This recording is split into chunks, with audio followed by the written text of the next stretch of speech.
Bonjour à tous, je m'appelle Estelle Abou et je vous souhaite la bienvenue sur Réel.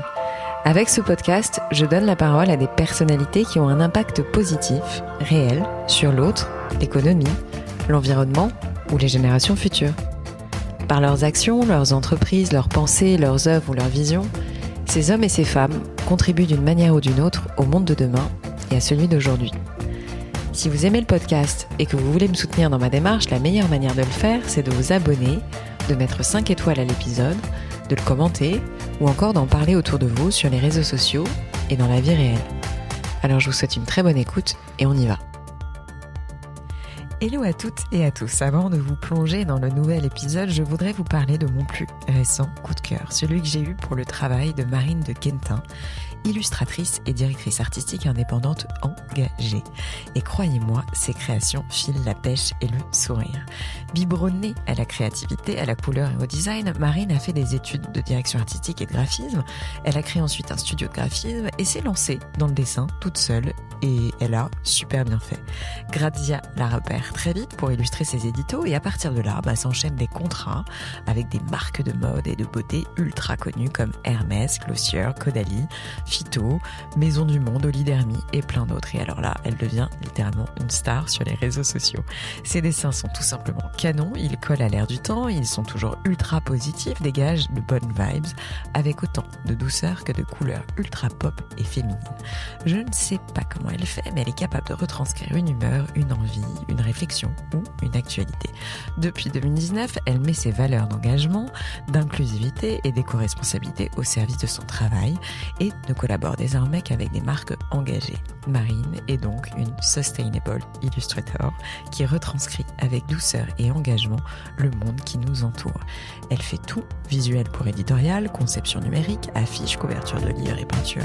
Et devinez quoi, elle a accepté de faire le nouveau logo de Réel. Alors rendez-vous sur le compte de Marine de Quentin et sur celui de Réel pour me dire ce que vous avez pensé du nouveau logo. Sans plus tarder, on passe au nouvel épisode avec Nathalie Rozborski. Nathalie, je suis ravie de te recevoir dans mon podcast. On est dans un très bel endroit, on peut le préciser. On est au Grand Hôtel du Palais Royal. On nous a prêté une chambre gentiment, une amie à toi. Donc c'est un super contexte pour enregistrer un podcast. Nathalie, sans plus tarder, est-ce que je peux te demander de te présenter, autant personnellement que professionnellement, puisque ce sont deux sujets qui te correspondent parfaitement. On va en parler après. Alors déjà, merci et bonjour. Bonjour à tous. Déjà, merci pour cette invitation. Je suis absolument ravie d'enregistrer cet épisode avec toi et donc me présenter. Alors, donc je suis Nathalie Rozborski. Je suis franco-polonaise, j'ai 38 ans, j'ai 2 petits-enfants et j'ai récemment changé de job. Je suis passée du conseil à la marque puisque j'ai pendant longtemps dirigé une agence de prospective très spécialisée dans le conseil en stratégie de marque et stratégie créative qui s'appelle Nelly Rodi. Et depuis le 15 novembre, j'ai le grand bonheur d'avoir rejoint Maison du Monde, donc leader européen dans le secteur de la déco du meuble, boîte cotée en bourse, en qualité de Executive Director pour toutes les questions liées à la marque et à la RSE. Voilà. Et à côté de ça, je suis aussi l'heureuse auteure d'un guide pratique pour l'empowerment féminin qui s'appelle Je veux tout. Ouais. Qui est sorti en janvier 2021 et là en mois d'avril sa version audio va sortir. J'ai vu ça. Voilà, et j'ai aussi fondé une association qui s'appelle Elle in Louvre. Voilà, donc qui a aussi pour objectif un peu toujours les mêmes thèmes qui me passionnent. En fait, moi je crois que le pouvoir c'est le savoir et donc cette association elle milite un peu pour l'accès à la culture et aussi au bien-être via la pratique du sport. Et grâce à ces deux axes, l'idée c'est de fédérer les familles, en particulier les femmes, autour de ces ouvertures de chakras, d'énergie, de culture et en même temps de bien-être corporel pour pouvoir mieux prendre en main sa vie et le pouvoir sur sa vie et être libre de ses choix et de ses actions au quotidien.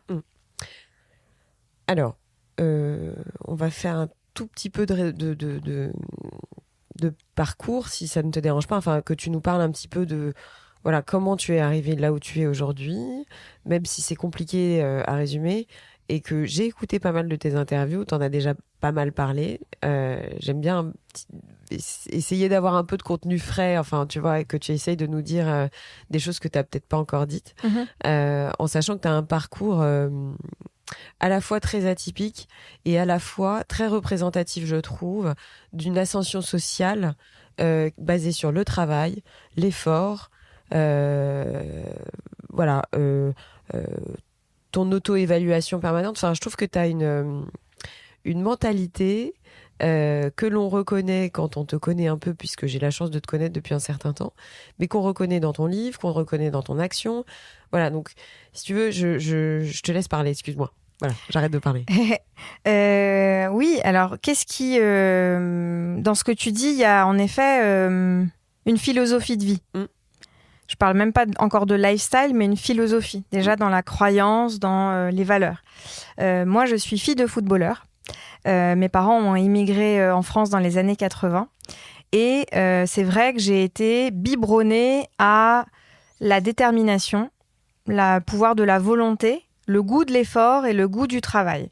Et à la confiance en toi aussi. Et à la confiance en soi aussi, surtout liée à l'amour, à la valorisation et à la bienveillance. Donc moi, j'ai en effet ce cocktail-là, cette chance-là d'avoir eu en effet des parents extrêmement aimants, qui croyaient beaucoup en moi et qui m'ont toujours dit qu'il n'y avait aucune limite et qui en fait m'ont appris ça. C'est-à-dire très tôt, on m'a toujours répété, si tu veux, tu peux.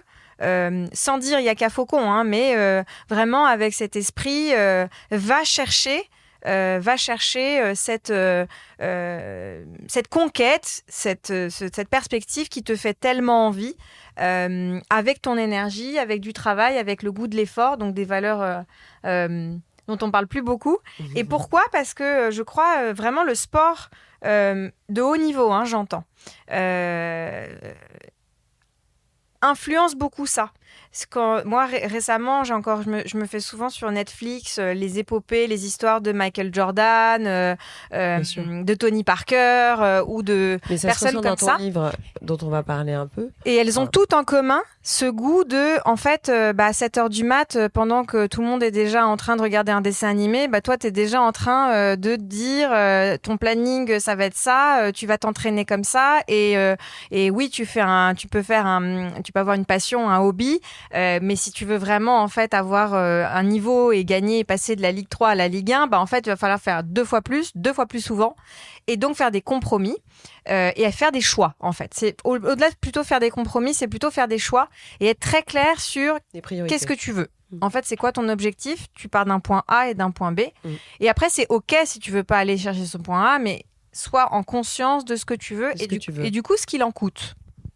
Et donc, en effet, je tire le fil de cette analogie avec le sport très souvent, parce que moi, je trouve que c'est des valeurs formidables qui permettent justement cette ascension sociale, puisque je suis en effet ce qu'on appelle une transclasse, totalement assumée et fière de l'être, parce que je pense que c'est aussi comme ça qu'on peut inspirer au plus grand nombre. Et c'est vrai que je dis dans mon bouquin, en démarrage, je dis... on m'a jamais présenté le répertoire des grandes écoles et qu'il fallait plutôt faire telle école plutôt qu'une autre. Et d'ailleurs, je ne savais même pas pourquoi. Je ne comprenais pas tout ce système-là. Mais en contrepoids majeur, j'ai eu cette chance d'avoir en effet cet esprit de la win, de la gagne, on te dit de tu l'envie. Peux tout faire, exactement. Mais on te dit pas quoi faire. Mais on te dit pas quoi faire. On me dit pas quoi faire, mais on me dit tu peux tout faire. Donc en fait, on m'ouvre plein de portes. On me donne aucune clé, aucun code, rien. Ta maman faisait quoi, rappelle-moi ? Alors ma maman était mère au foyer.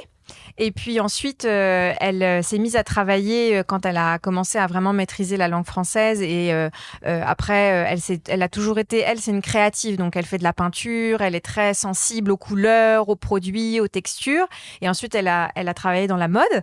Et donc, souvent, avec elle, j'allais au salon professionnel à l'époque. C'était le salon du prêt-à-porter, avant Who's Next, etc. Et donc, j'ai été déjà biberonnée aussi à ça, à cette passion du beau, de l'esthétique et voilà, et ça a donné ce cocktail là à la fois de sensibilité et et de volonté avec ce goût du travail, du mérite, et encore une fois, de l'effort et de la consistance, de la régularité. Alors, lorsque tu m'as envoyé ton livre, il y a un certain temps maintenant, j'ai vu la couverture. Je crois que j'étais enceinte ou sur la fin de ma grossesse, je sais plus. Je m'en souviens et très bien. Et j'ai vu Je veux tout. Et là, je ne te cache pas, avant de le lire, je me suis dit, mais non, en fait, attends, c'est pas possible. Pas encore un truc où on me dit d'être Wonder Woman. Voilà. C'est-à-dire que la première de mes réactions, et je pense que je suis pas la seule. Non, mais c'était évidemment calculé. Voilà, c'était très calculé, et c'est comme ça que j'ai compris qu'il y avait un vrai fond dans ton... Il y avait une 4e de couverture. Exactement, il y a une 4e de couverture.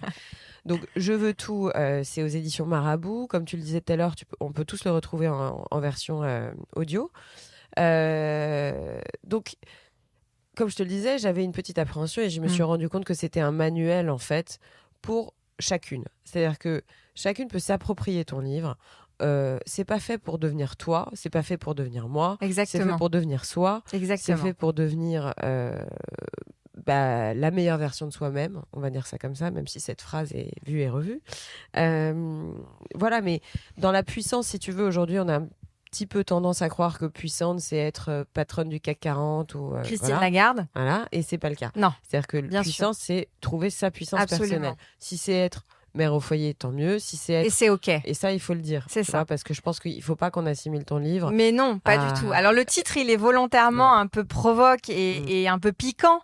C'est évidemment voulu. Et si ça t'a interpellé, c'est bien. Ça veut dire que j'ai réussi ce que je souhaitais. Avec en plus une charte graphique et des codes extrêmement... parce que je voulais qu'en merchandising, en librairie, on le voit très bien. Et qu'il y a à la fois ce rouge qui t'appelle et en même temps ce rose un peu doudou où tu as envie de le caresser. C'est un peu les deux. Et c'était évidemment fait exprès. Et l'idée, c'est que la lectrice retourne le bouquin et lise en fait la 4e de couve qui, en gros, en substance, dit il n'y a pas d'un côté, en effet, des grands rêves, des grands destins et de l'autre côté, des toutes petites mini-vies.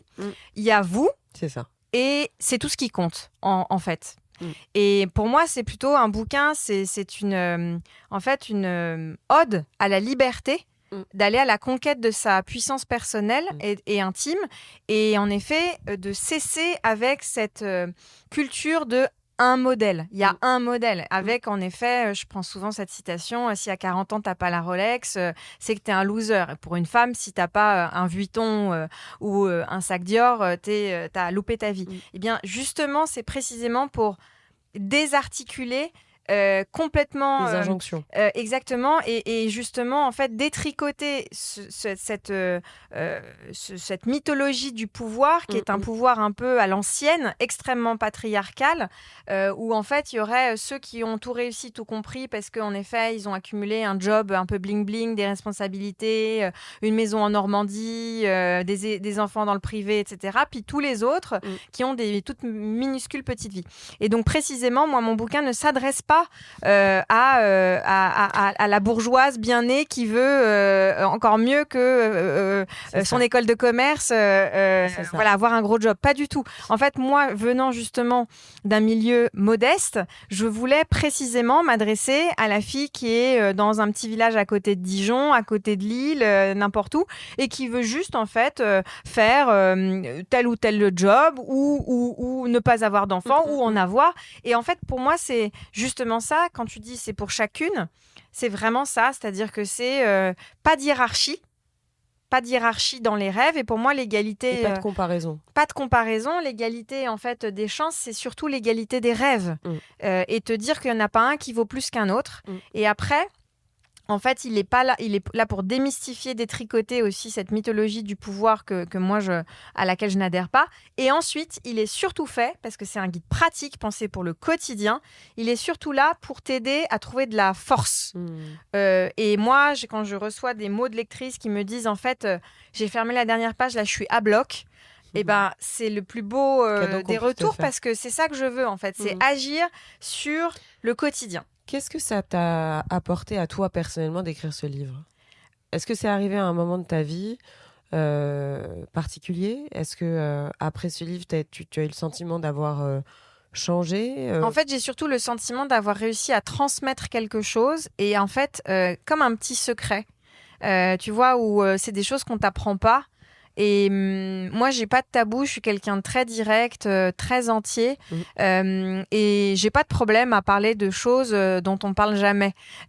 Au contraire, je trouve que c'est comme ça que ça fait avancer la cause des femmes. Et quand on parle aujourd'hui beaucoup de sororité, etc., moi, je serai jamais une grande oratrice ou une grande patronne du CAC 40, mais c'est OK. En revanche, ce que je sais que je peux faire et l'aide que je peux transmettre, c'est à toutes les prochaines femmes qui voudraient justement s'émanciper, choisir, se sentir plus forte, plus libre, plus épanouie. Ça, je sais que je peux les aider. Et ça, moi, ça me met en joie.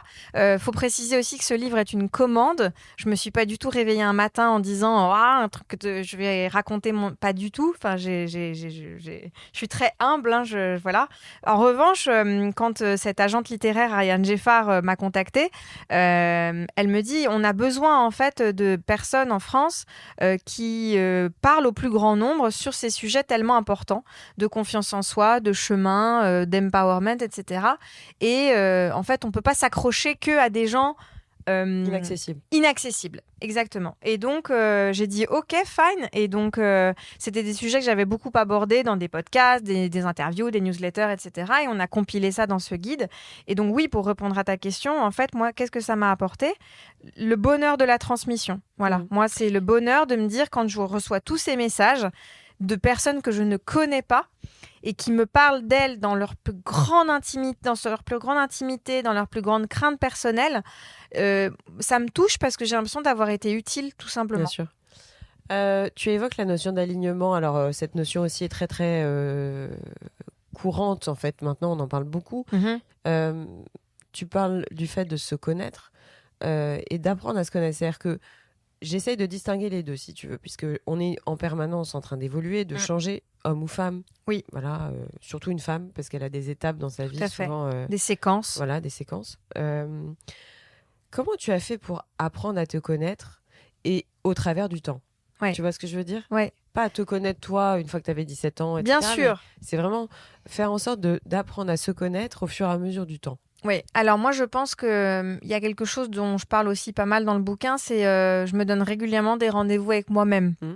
C'est-à-dire qu'à un moment donné... c'est important de le dire. Il faut vraiment tout stopper et se donner un rendez-vous avec soi-même. Moi j'invite toutes les femmes à dans leur agenda, en fait, avoir des plages pour elles. Et pas nécessairement pour aller justement voir la copine, faire un spa. Non, en fait, stop, break, pause. Arrêt sur image. Et en fait, te faire un espèce d'autoscan et te dire, OK, est-ce que là, à l'heure où je me pose, dans ce parc, dans ce café, est-ce que c'est OK, en fait, les choix là que je vis toute la journée ou que je subis justement, entre quand je me lève et que je me couche, est-ce que les personnes avec qui je vis, avec lesquelles je m'entoure au quotidien, dans mon travail, qu'est-ce qui est OK et qu'est-ce qui ne l'est pas ? Pour ne pas devenir un pilote automatique. Et pour ne pas être en pilote automatique et justement pour ne pas t'enchaîner des semaines comme un poulet sans tête ou un hamster dans sa roue là qui tourne et qui trace. Et en fait, à un moment donné, ça t'explose à la figure à un moment ou à un autre. Si en plus de ça, tu as des traumas non réglés, des névroses que tu as bien enfouis méthodiquement, ça ressort. Tout ressort. Le vernis va craquer parce que j'ai cette citation dans le bouquin de Gary Paulsen, c'est que you can take the man out of the woods, but you cannot take the woods out of the man. Et donc en fait, ça veut dire quoi ? Ça veut juste te dire ta nature profonde, même si elle est évolutive, elle revient toujours. Et l'alignement sert à ça, c'est-à-dire à toujours se reconnecter comme un arbre à ses racines. Il peut évoluer, croître, grandir, être majestueux. Il peut parfois, il y a des saisons, des séquences, mais à un moment donné, il y a toujours un ancrage qui revient. Et donc, en effet, j'invite chacune et chacun à avoir ce rendez-vous avec soi-même et de s'assurer, c'est presque un check-up, comme tu fais un check-up médical. C'est pareil, c'est te sentir spirituellement, intellectuellement, psychiquement. Est-ce que ce que je suis en train de vivre, je l'ai choisi ? Ouais. Est-ce que c'est OK ? Est-ce que c'est toujours de ce que je veux par rapport à cette année, par rapport à là où j'en suis ? Et ensuite, de se faire, comme ça, un calendrier personnel. Ouais. Je crois que c'est dans une interview que j'ai entendu ça de toi. Est-ce que tu estimes avoir des failles encore aujourd'hui ? Comment tu travailles dessus ? Voilà, parce que ce sont les mêmes qu'avant. Alors, elles ont évolué ouais. versus évidemment ma vie de femme, de mère, voilà, donc elles évoluent parce que précisément les séquences de vie évoluent et donc tu as des nouveaux challenges qui apparaissent à toi et donc forcément il y a des nouveaux sujets sur lesquels on travaille. Donc évidemment que j'ai bien sûr des failles. En revanche, je suis toujours dans une quête absolue, non négociable, d'alignement avec moi-même. C'est-à-dire, The United States Border Patrol has exciting and rewarding career opportunities with the nation's largest law enforcement organization. Earn great pay with outstanding federal benefits and up to $20,000 in recruitment incentives. Learn more online at cbp.gov/careers/USBP.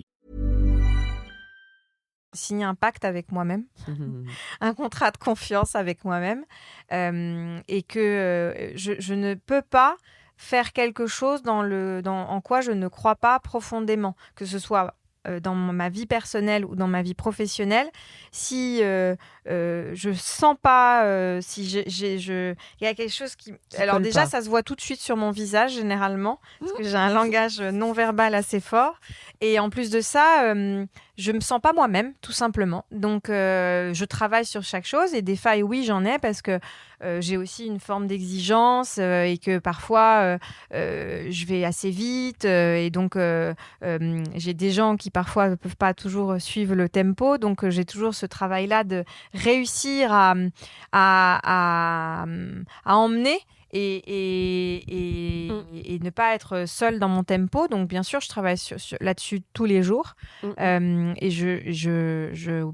bien évidemment que tout ça n'est que chemin et opportunité. Océan d'opportunités, comme dit souvent Julie Walbaum, la DG de Maison du Monde. Est-ce que tu as 2-3 habitudes, comme tu dis, non négociables ? Oui. Tu vois, auxquelles tu t'obliges presque. Tu vois, alors j'ai entendu dire que tu voulais, hors confinement, hors toute la période qu'on a connue, rencontrer une personne nouvelle toutes les semaines. Oui. Est-ce que tu as des espèces d'habitudes comme ça, qui te permettent en fait d'évoluer, d'être toujours en... Parce que j'ai bien compris que ce qui te faisait lever le matin, c'est l'évolution, c'est le fait de progresser, d'aller de l'avant. Mais pour ça, c'est un exercice comme le sport. D'ailleurs, tu en parles au début de ton livre. Tu ramènes ça beaucoup au corps et au travail sur le corps. Mais voilà, c'est cette habitude, si tu veux, ces habitudes, quelles sont-elles ? Alors, moi, j'ai besoin d'un triptyque extrêmement important, et j'en discutais hier aussi avec toute la question de culture, de ressources humaines. Moi, j'ai besoin de motivation, d'inspiration et de vision. Voilà, vision, inspiration, motivation.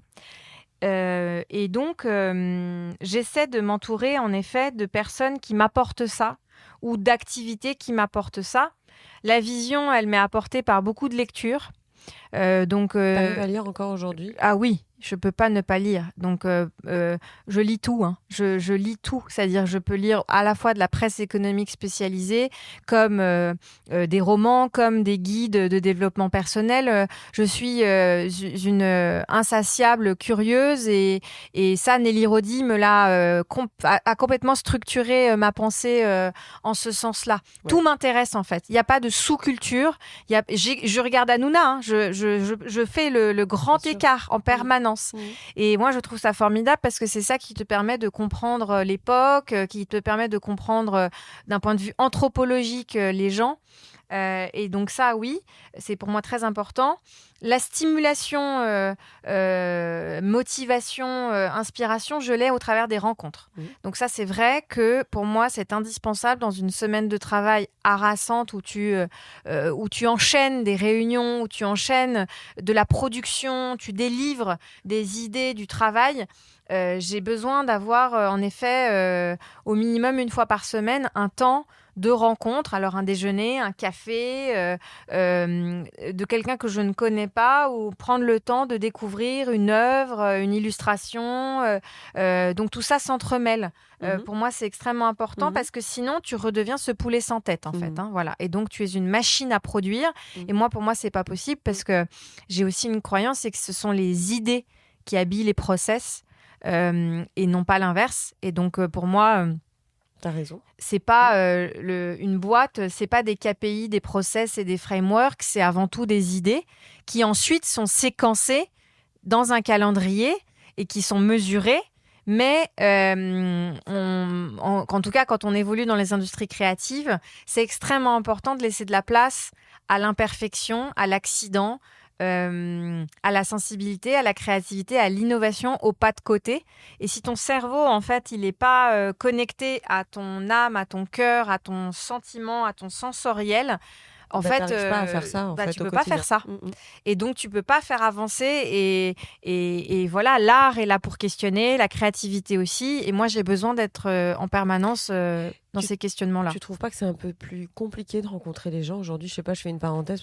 Moi, je trouve qu'après toute la période qu'on a vécue, etc., peut-être que je suis la seule à partager ce sentiment, mais il y a comme un repli sur soi, où tu vois, j'ai un peu le sentiment que les gens ça va revenir certainement. En fait, moi j'ai surtout le sentiment, oui, c'est plus compliqué parce que déjà il y a moins d'événements, il y a eu moins d'événements, et puis je suis désolée, mais moi quand je connecte sur Teams, c'est quand même pas exactement la même chose en termes d'interpersonnel, parce que tu as besoin de regarder les gens dans les yeux, de les sentir, et que le digital ne le permet pas, en tout cas dans les relations humaines.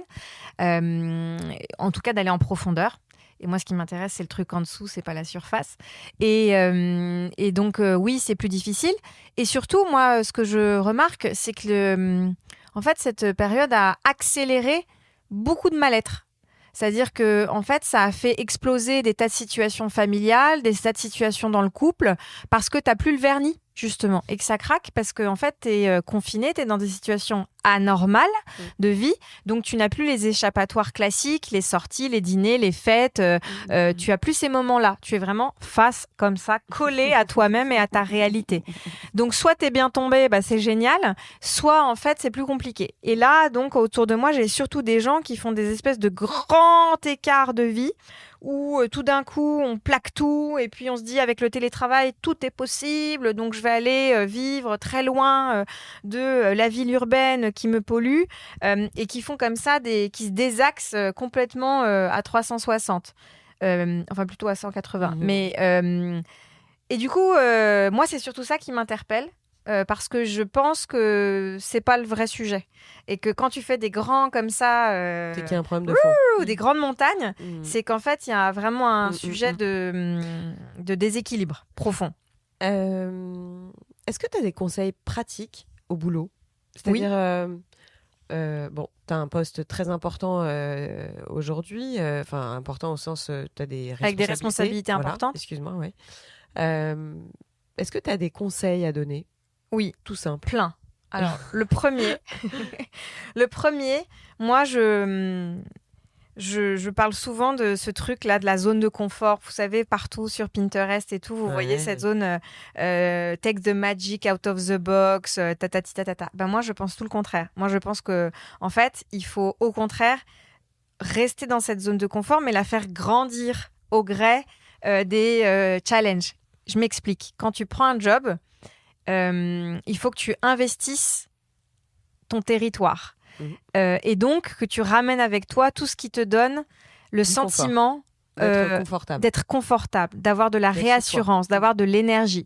J'en sais rien, moi, la photo de tes vacances, un objet symbolique, avoir des espèces de gris-gris un peu disséminés partout pour te sentir chez toi, d'investir le truc et de pas juste être dans un contrat de prestation de service. Parce que pour donner le meilleur de toi-même, il y a quelque chose qui s'appelle le bien-être, où tu dois en effet te sentir bien, en pleine possession de tes moyens. Et je pense que pour se sentir en pleine possession de ses moyens, intellectuel, émotionnel, il faut se faire comme ça, se frayer cette espèce de zone de confort. Donc, peu importe si c'est un casier, un grand bureau, un petit bureau, un flex office ou je sais pas quoi, dès lors que tu te mets en mode, OK, journée de travail, tu parsèmes avec tout ce qui te fait du bien et tout ce qui te fait te permettre de te sentir à fond et que tu vas pouvoir donner le meilleur de toi-même. Ça pour passe moi, aussi par la tenue vestimentaire. Ça passe par la tenue vestimentaire, ça passe par ta décoration, ça passe par tous ces objets qui, toi, te permettent de te sentir toi-même, en fait. Voilà. Déjà, ça, c'est très important.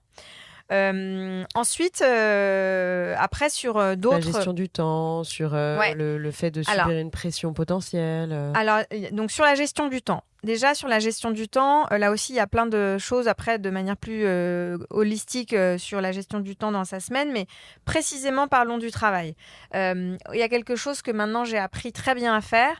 C'est que souvent, dans les entreprises, en tout cas pour ceux qui travaillent dans des sièges, dans des bureaux, vous avez un Outlook formidable où vous avez des petites plages où les gens vous font des invitations, Bien etc. sûr. Eh bien, en fait, moi, je mets des plages fermées où d'emblée, je sais que dans ma semaine, je vais avoir ce temps-là uniquement pour réfléchir sur des sujets stratégiques de manière à ce que, en fait, le truc, plus personne ne peut te choper le créneau. Parce que sinon, en fait, tu te laisses complètement dépasser et tu n'as plus le temps de faire ce pourquoi tu apportes vraiment de la valeur à l'entreprise, le fond. Et ça, c'est très important parce que je pense que quand tu es un manager, quand tu es un manager d'équipe, c'est important de toi te l'appliquer pour que tes équipes se l'appliquent aussi. Parce que c'est un très bon conseil. Il faut bien sûr délivrer, il y a le run, le quotidien, mais il y a surtout, dans le monde dans lequel on vit, dans les secteurs, les choses vont tellement vite, dans les transformations, au-delà de la conjoncture, là je parle vraiment de la structure, de l'époque, tout a changé. Les leviers de consommation sont radicalement différents. Les marques, l'organisation pyramide avec le luxe, le moyen de gamme, la fast fashion, et puis tout le monde qui... Il y en a un qui a tout compris, puis les autres qui copient. C'est mort, c'est terminé depuis 15 ans. Donc en fait, tout a tellement changé vite avec l'injonction à l'omnicanalité, l'engagement. Et donc ça, c'est aujourd'hui extrêmement complexe. Et donc si tu n'as pas ce temps pour te poser des questions de fond sur des lames de fond macro-sociétales, moi, je ne sais pas comment tu peux évoluer dans ton métier. Et est-ce que tu as des conseils pratiques pour alors que tu peux nous révéler, attention, mais sur ta vie personnelle, est-ce que tu as des habitudes avec tes enfants? Est-ce que, tout comme tu réserves des plages au travail, voilà, est-ce que... Mais je te demande pas de révéler un secret ou de parler de choses que tu ne veux pas révéler. Alors moi, là aussi, pour moi, très important, avoir un sas de décompensation. Quand tu rentres du boulot. Exactement. Quand tu as fini ta journée de travail, ta mission, ton truc, etc., on n'enchaîne pas. C'est-à-dire que si on sent qu'on a des montées de tension, de colère, d'adrénaline, etc., rééquilibrage. Pourquoi ? Parce que, en fait, quand tu arrives chez toi, il faut que ça reste, dans la mesure du possible, quelque chose de protégé, de choyé, qui te permet de recharger. Et donc, si tu arrives comme une balle, pleine balle, avec encore la tête à moitié dans l'Instagram où tu discutais avec ta copine, le WhatsApp avec ta mère, la réunion qui s'est mal passée, que tu rumines, en fait, ça ne se passera pas. Il n'y aura pas de paix, il n'y aura pas de sérénité, il n'y aura pas de calme. Tu auras beau mettre toutes les sérums et les crèmes et les trucs, rien ne pénétrera parce que... juste t'es pas disponible. Et ça, c'est extrêmement important. Donc voilà, donc prendre ce temps, ça peut être 10 minutes de marche au lieu de prendre les transports. Ça peut être aller t'acheter un petit chocolat, un petit carnet, n'importe quoi qui te permet de remettre un peu d'énergie positive dans ton sac à dos et de te permettre de réenquiller sur une deuxième, une troisième journée parce que tu sais que tu vas devoir cuisiner, tu vas devoir préparer, j'en sais rien moi, les affaires pour la fête déguisée du lendemain à l'école et que tu te dis « Ah là là, j'avais oublié ce truc-là ». Et donc, hop, voilà. Donc, voilà, il faut rééquilibrer les énergies pour pouvoir accueillir les autres facettes de ta vie. Bien sûr. Avec ouverture.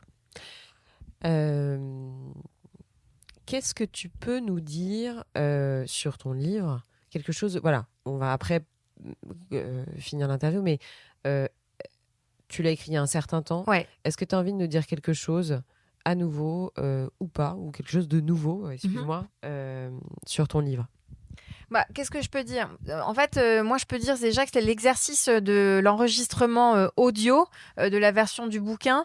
Ça a dû être sympa à faire. Ouais, c'était une expérience formidable. Au début, il était question que ce soit une comédienne qui raconte le livre. Et pour moi, c'était impensable parce que c'est mon contenu. Et donc, du coup, pour moi, ça passe aussi par la voix, l'énergie que tu y donnes. Et donc j'avais très envie d'avoir cet exercice et donc je l'ai fait juste avant de prendre ce nouveau job et ça a été un moment assez unique, là aussi une nouvelle expérience, une motivation, une inspiration et j'espère qu'avec aussi cette version audio, c'est comme un peu un coaching, entre guillemets, que tu peux écouter par épisode, par fraction. Et c'est pour ça aussi que moi, je suis très consommatrice de podcasts. Parce que c'est pas exactement les mêmes sens qui sont sollicités quand tu écoutes que quand tu lis. Il n'y a pas les mêmes connexions neurologiques qui se font. Et je crois que c'est aussi un outil de soft power, en fait, cette écoute comme ça. Et donc ça, je trouve ça génial. Donc j'ai hâte d'avoir en vrai les retours aussi non pas de lectrices, mais d'auditrices. Parce que c'est vrai que j'ai beaucoup insisté sur la version papier du bouquin et non pas l'e-book, parce que en fait c'est un bouquin presque, tu vois, le cahier passeport qu'on s'achetait, que nos parents nous faisaient acheter pendant les vacances, les grandes vacances d'été. Pour faire les devoirs. Et ben, pour moi c'est un peu ça, ce guide aussi, et c'est pour ça que j'insiste autant pour que les filles elles le gribouillent, elles le stabilotent, elles mettent des post-it, voilà, que le truc soit vraiment un guide pratique, parce que il faut y revenir très souvent. C'est-à-dire que moi mon idée c'est que quand t'as pas sous la main ta mère, ta meilleure amie ou je sais pas qui te fait du bien, t'as ce bouquin dans ton sac et en fait au lieu d'aller pleurer aux toilettes toute seule parce que il y a un truc qui se passe, tu reprends le bouquin et tu dis ah là là, j'avais oublié, et la phrase, le petit mot, parfois il y a des déclics comme ça. Bien sûr. Et en fait il suffit d'un rien pour que hop le truc se retourne. Et donc c'est aussi comme ça que le bouquin est pensé, pour être un peu ton allié du quotidien. Donc j'appelle tout le monde à l'écouter. Nathalie, je termine toujours les interviews par les mêmes questions à tous mes invités. C'est un coup de cœur éventuel, un coup de gueule éventuel, et ta vision de la France, en sachant que tu n'es absolument pas obligé ni de répondre, ni d'avoir un coup de cœur, ni d'avoir un coup de gueule. Il y a des gens qui n'ont pas de coup de gueule, tu vois, je tiens à le préciser. Si t'as pas de coup de cœur, t'en as pas non plus. Un coup de cœur, ça peut être plein de choses, une pièce de théâtre, un livre, ton boulot, une rencontre. Alors ça va être tout va être un peu sur le même thème, donc tu vas me dire pas très original. Pas très grave, t'inquiète pas, il y a plein de gens qui mélangent les trois. Hein. Et alors, coup de cœur, ma lecture la plus récente qui m'a vraiment en fait passionnée, et donc j'y reviens souvent, c'est La France sous vos yeux. Ouais. Tiens, on m'en a parlé. J'ai un autre invité c'est Hugo Décrypte qui m'a parlé de ce bouquin. Ok. Et en fait, pourquoi ce bouquin C'est un sociologue qui l'a écrit. Ouais, tout à fait. Il y a 2 plumes. Pourquoi ce bouquin m'intéresse et pourquoi j'y reviens tout le temps et je m'y réfère souvent ? Parce que je partage la philosophie sous-jacente de ce bouquin, qui est de dire regardons la France telle qu'elle est vraiment, objectivement, sans y porter de coloration et de jugement. Et moi, en fait, c'est ça qui, dans la vie, me tient le plus à cœur, parce que pour moi, c'est la liberté. Quand je dis pas de jugement, c'est la liberté. C'est Jérôme Fourquet. Jérôme Fourquet, absolument. Jean-Laurent Casselli. Exactement. Voilà. Publié chez Seuil. Et en fait, pour moi, c'est très important, ça va de pair. Ça va toujours avec cette histoire de no judgment. Parce que... et donc, ça va avec ton autre question sur le coup de gueule. C'est que je ne peux pas supporter, je suis asphyxiée par les explications de texte récurrentes qu'il y a sur comment il faudrait penser et comment il faudrait éduquer, comment il faudrait aimer, comment il convient de recevoir, comment il convient... Je ne peux pas supporter ça. Ça, c'est quelque chose qui, moi, m'horripile, que ce soit dans les codes professionnels ou personnels. Un enfant doit faire ci, ne doit pas faire ça. Un dirigeant doit faire ci, ne doit pas faire... C'est quelque chose qui moi, m'agace profondément. Et donc, et je fais la corrélation avec ce bouquin. Pourquoi ? Parce que, encore une fois, je pense qu'il y a une nécessité aujourd'hui de regarder beaucoup plus de choses que ce qu'on nous propose et qu'il n'y a pas, encore une fois, une culture noble, un chemin noble, une manière de penser qui vaut plus qu'une autre. Je pense qu'il y a une foultitude de façons de voir la vie. C'est pour ça que moi aussi, j'ai besoin de beaucoup voyager. Donc, j'ai été beaucoup en souffrance. Et dès que je peux, parce que ça te permet de voir d'autres manières de vivre. Très important. Et donc, d'être ouvert et curieux. Et après, ça veut encore dire, tout ne convient pas à tout le monde. Mais en tout cas, ça te frotte à d'autres manières de faire, de penser. Et après, tu fais ton casting. Mais au moins, ça te dit qu'il n'y a pas une manière. Et donc, il n'y a pas la Startup Nation et de l'autre côté, les gros ploucs, losers qui n'ont rien compris. Il y a plein de chemins de vie. Et c'est OK. Et moi, je veux qu'on puisse embrasser ça. Et donc, je suis pour en effet des choses beaucoup plus universelles et égalitaires. Et j'aime pas bien, en fait, quand on classifie les choses. Et donc, je trouve que ce bouquin nous permet de comprendre qu'en effet, il y a beaucoup de Français qui préfèrent aller à Beauval que de visiter les châteaux de la Loire, par exemple. Et ta vision de la France, tu veux nous dire un truc ou pas ? Ma vision de la France, je crois que c'est pas tellement mon rôle et que ça serait l'objet d'un autre podcast. Ouais. Donc là, je me fais un devoir de réserve là-dessus. Ça marche. Nathalie, merci beaucoup pour Merci à toi, Estelle. Je te souhaite une très belle continuation. À toi aussi. Et à toutes les personnes qui nous écoutent. Voilà. Écoutez le livre. Et encore une fois, merci beaucoup. Et je souhaite beaucoup de succès à chacun dans ce que lui aura considéré comme ce que c'est que son succès de vie. Je suis d'accord avec toi. À bientôt, Nathalie. À bientôt, Estelle. Voilà les amis, c'est la fin de cette interview, j'espère qu'elle vous a plu. Si c'est le cas, n'oubliez pas de partager l'épisode via les plateformes d'écoute comme Acast, Apple Podcasts, Spotify ou votre application de podcast préférée. Le partage et la notation du podcast sont super importantes pour moi, donc je compte sur vous pour mettre des étoiles et des commentaires là où c'est possible. Pour vos suggestions d'invités, n'hésitez pas, je suis joignable sur le compte Instagram du podcast, Réel Podcast. Merci encore à toutes et à tous d'être de plus en plus nombreux à écouter Réel et à très vite pour un prochain épisode.